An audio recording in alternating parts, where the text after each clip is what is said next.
तो जो सबसे पहला क्वेश्चन आज का है वो है निम्नलिखित कोशिका सूक्ष्मतम जीवित कोशिका है। तो 4 ऑप्शन आपके पास दिया है, इसका आंसर आपको बताना है कि निम्नलिखित में से कौन सी कोशिका सूक्ष्मतम जीवित कोशिका है।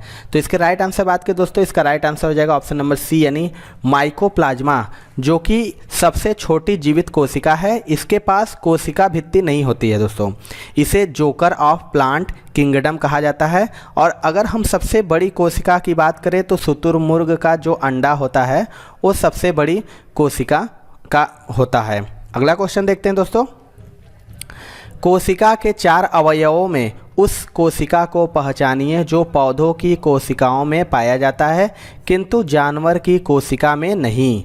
4 ऑप्शन है आपके पास, इसमें से आपको बताना है कौन सी कोशिका है जो पौधों की कोशिका में पाया जाता है लेकिन जानवर की कोशिका में नहीं पाया जाता।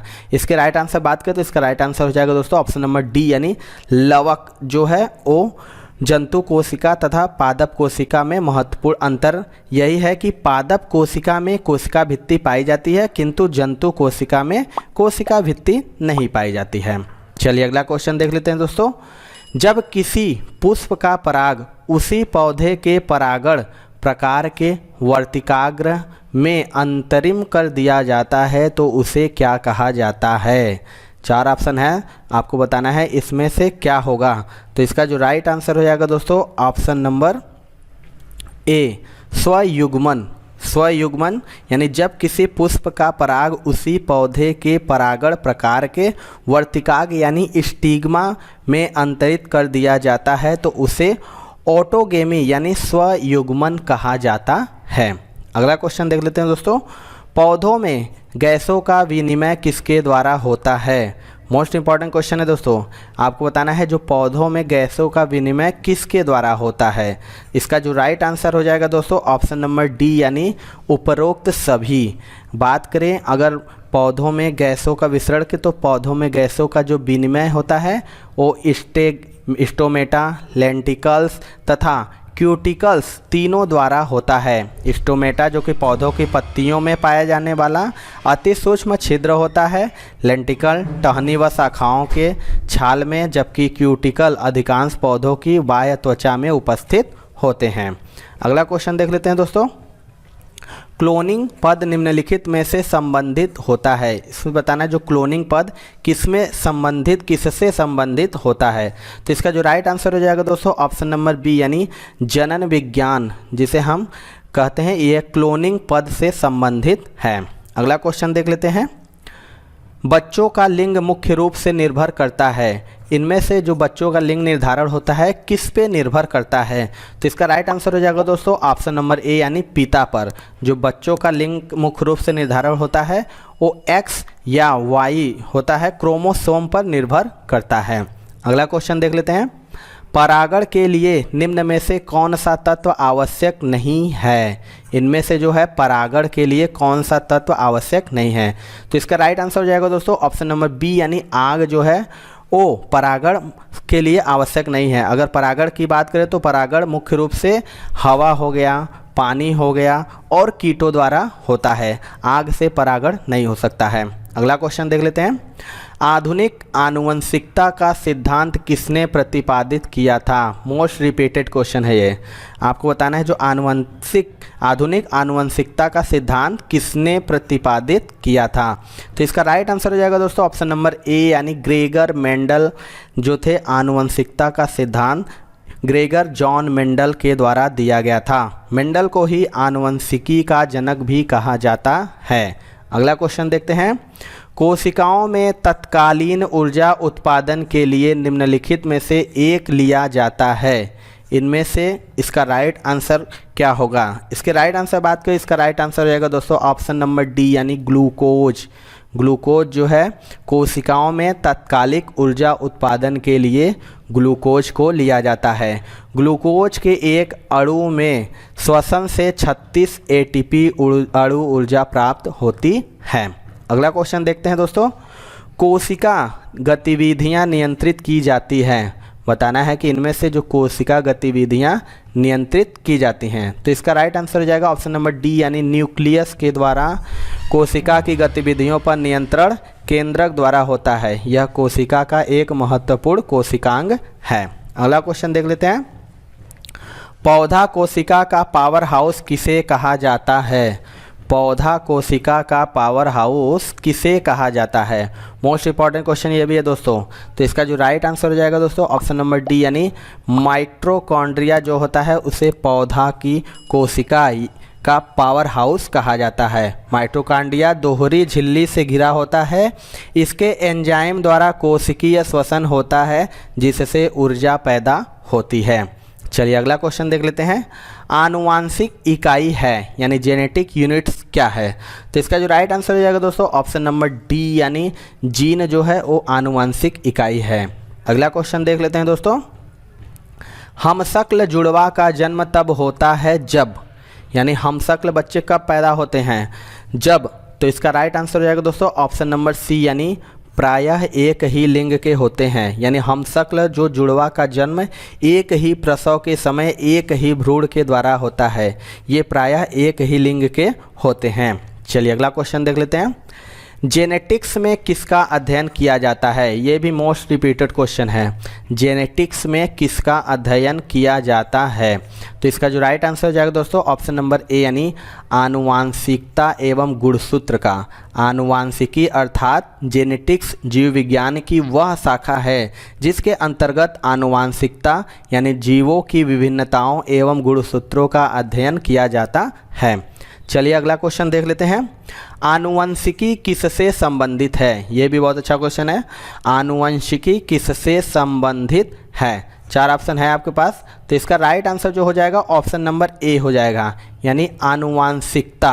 आनुवांशिकता के अंतर्गत जीनी लक्षणों के एक पीढ़ी से दूसरी पीढ़ी में स्थानांतरित होने की प्रक्रिया आनुवांशिकी कहलाती है।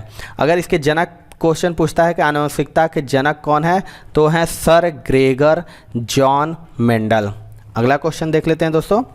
ऊतक विज्ञान में किसका अध्ययन होता है? ये भी बहुत अच्छा क्वेश्चन, मोस्ट इंपॉर्टेंट है। ऊतक विज्ञान में किसका अध्ययन होता है? तो इसका राइट आंसर हो जाएगा दोस्तों ऑप्शन नंबर ए, यानी ऊतकों का। ऊतक विज्ञान में ऊतकों की उत्पत्ति हो गई, संरचना एवं कार्यों का अध्ययन किया जाता है। दोस्तों अगर आपको वीडियो पसंद आ रहा हो तो प्लीज़ एक लाइक ज़रूर करिएगा दोस्तों, और हमारे चैनल पर नए हैं तो चैनल को सब्सक्राइब करके हमारे चैनल के साथ बन जाएं, क्योंकि हम ग्रुप डी की लगातार तैयारी कर रहे हैं। सारे टॉपिक हैं, फिजिक्स हो गया, chemistry, bio, GK, reasoning, math, सारा का सारा हम लगातार चैनल के माध्यम से आपको तैयारी करा रहे हैं, जिससे आपको आने वाले ग्रुप डी एग्जाम के लिए बहुत ही मदद मिलेगी। चलिए अगला क्वेश्चन देख लेते हैं दोस्तों। वनस्पति कोशिका तथा प्राणी कोशिका का अंतर किसकी उपस्थिति से स्पष्ट होता है? इसके राइट आंसर बात करें दोस्तों, इसका राइट आंसर हो जाएगा ऑप्शन नंबर ए, यानी कोशिका भित्ति। जंतु कोशिका में प्लाज्मा झिल्ली तथा वनस्पति कोशिका में सबसे बाहर की तरफ कोशिका भित्ति पाई जाती है। जंतु कोशिका में कोशिका भित्ति का अभाव होता है। अगला क्वेश्चन देख लेते हैं। ऊतक है एक, यानी ऊतक क्या है? टिश्यूज क्या है? तो इसमें 4 ऑप्शन है, देखिए इनमें से बताना है कि जो ऊतक है वो क्या है। तो इसका जो राइट आंसर हो जाएगा दोस्तों ऑप्शन नंबर सी, यानी समान कोशिकाओं का समूह है। ऐसी कोशिकाओं के समूह जो संरचना, आकृति, उत्पत्ति एवं कार्य में एक समान होते हैं उन्हें ऊतक कहा जाता है। चलिए अगला क्वेश्चन देख लेते हैं दोस्तों। गैमीट की शुद्धता के नियम का प्रतिपादन किसने किया था? गैमीट की शुद्धता का प्रतिपादन किसने किया था? 4 ऑप्शन है, इसमें से बताना है कौन थे वो वैज्ञानिक। तो इसका जो राइट आंसर हो जाएगा दोस्तों ऑप्शन नंबर बी हो जाएगा, मेंडल ने। मेंडल के आनुवांशिकता के 3 नियम हैं। युग्मकों की शुद्धता का नियम उनमें से एक है। इस नियम के अनुसार जोड़े के जीन युग्मक निर्माण के समय एक दूसरे से पृथक हो जाते हैं और युग्मक में जोड़े का एक ही जीन पहुंचता है। चलिए अगला क्वेश्चन देख लेते हैं दोस्तों। निम्न में से किस ऊतक में कठोर कोशिका भित्ति पाई जाती है?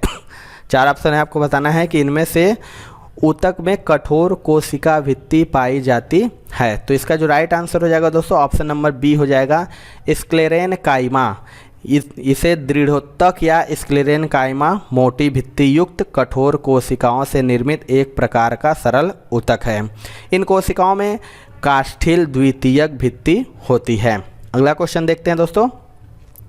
खाली स्थान है, ऊतक की कोशिकाएं अलग अलग प्रकार के अस्थायी ऊतक बनाने के लिए पृथक होती हैं।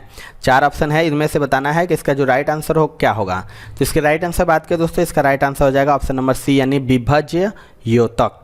विभज्य योतक ऊतकों के विभाजन तथा विभेदन के फलस्वरूप विभिन्न प्रकार के अस्थायी ऊतकों का निर्माण होता है। अगला क्वेश्चन देख लेते हैं दोस्तों। कोलेनकाइमा ऊतक की कोशिकाएं डैश है से कोनों पर मोटी हो जाती है। तो इनमें से आपको बताना है कि खाली स्थान में कौन सा भराएगा। तो इसका जो राइट आंसर हो जाएगा दोस्तों ऑप्शन नंबर ए हो जाएगा, सेलुलोज और पेक्टिन। कोलेनकाइमा ऊतक या स्थूल कोण ऊतक की कोशिकाओं के कोनों पर कोसा भित्ति के ऊपर पेक्टिन और सेलुलोज की परत जम जाती है, जिससे कोसा भित्ति कोनों पर मोटी तथा दृढ़ हो जाती है। अगला क्वेश्चन देख लेते हैं दोस्तों। कोशिका भित्ति रहित समस्त बहुकोशिकीय यूकैरियोटिक जीवों को आप किस जगत में रखेंगे? ये भी मोस्ट रिपीटेड क्वेश्चन है। आपको बताना है इनमें से इसका राइट आंसर क्या होगा। तो इसका जो राइट आंसर हो जाएगा दोस्तों ऑप्शन नंबर बी यानी जंतु। कोशिका भित्ति रहित समस्त बहुकोशिकीय यूकैरियोटिक जीवों को जंतु जगत में रखा जाता है। इसके अंतर्गत समस्त कशेरुकी तथा अकशेरुकी जीवों को शामिल किया गया है। चलिए अगला क्वेश्चन देख लेते हैं। खाली स्थान है, कोशिकाएं ढीली बंधी होती हैं जिससे उनके बीच बड़े अंतराकोशिकीय स्थान पाए जाते हैं। 4 ऑप्शन है, इसमें से बताना है आपको इसका राइट आंसर क्या होगा। तो इसका राइट आंसर हो जाएगा दोस्तों ऑप्शन नंबर बी यानी पैरेनकाइमा। इसे पैरेनकाइमा या मृदुतक भी कहते हैं। ये सभी कोशिकाएं समव्यासी तथा पतली भित्ति युक्त होती हैं। अगला क्वेश्चन देख लेते हैं दोस्तों। खाली स्थान है, ऊतक मृत कोशिकाओं के संयोजन से बना होता है। इसमें से कोलेनकाइमा है, स्क्लेरेनकाइमा है, पैरेनकाइमा है, एरेनकाइमा है। तो इसका जो राइट आंसर हो जाएगा दोस्तों ऑप्शन नंबर बी यानी स्क्लेरेनकाइमा ऊतक मृत कोशिकाओं के संयोजन से बना होता है। इसे दृढ़तक भी कहते हैं। यह कोशिकाएं बहुत लंबी, सकरी तथा दोनों सिरों पर नुकीली होती है। इनकी कोसा भित्ति मोटी तथा लिग्निन युक्त होती हैं। तो ये थी दोस्तों आज की वीडियो। आपको वीडियो कैसा लगा कमेंट सेक्शन में ज़रूर बताइएगा। वीडियो पसंद आया होगा दोस्तों तो एक लाइक ज़रूर करिएगा। चैनल पे हमारे नए हैं तो चैनल को सब्सक्राइब करके बेल आइकन जरूर दबा लीजिएगा, क्योंकि हम लगातार ग्रुप डी की एग्ज़ाम की तैयारी करा रहे हैं और सारे के सारे टॉपिक कवर कर रहे हैं, चाहे फिजिक्स हो, केमिस्ट्री हो, बायो, मैथ, रीजनिंग, जीके, सारा का सारा आपको वीडियो लगातार डेली बेसिस पे मिल रहा है। तो दोस्तों मिलते हैं अपने अगले वीडियो में, तब तक के लिए जय हिंद, जय भारत।